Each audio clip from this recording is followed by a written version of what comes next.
حافظ والجيش وللمنتخب الوطني للرجال.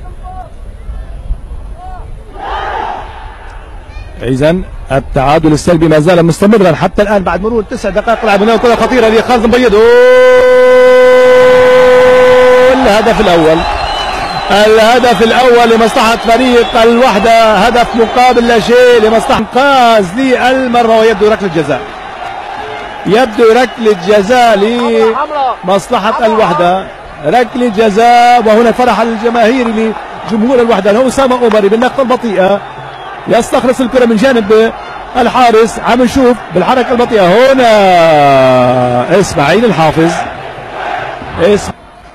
غباش، والهدف الثاني، الهدف الثاني لمصلحة فريق الوحدة، هدفين مقابل لا شيء. محمد غباش في الدقيقة 30 من زمن الشوط الأول لهذه فريق الوحدة. الكرة مرفوعة لداخل منطقة الجزاء لكن مقطوعة الكرة من جانب هناك صحيح حبيب،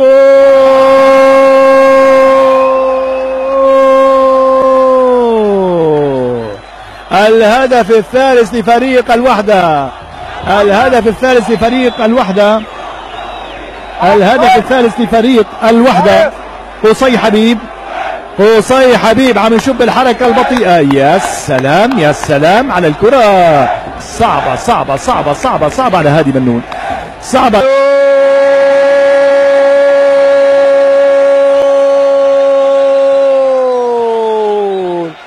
الهدف الرابع، الهدف الرابع لأسامة عمري، عم نشوفه بالحركة البطيئة. أسامة عمري يخطف الكرة من أمام هاني نوارة والحارس هادي منون. 4 أهداف مقابل لا شيء. أسامة عمري يضع الكرة في المرمى الخارجي. يا سلام عليك. تعود الكرة من جديد لمصلحة فريق الوحدة. خالد مبيض بالكعب لشعيب العلي.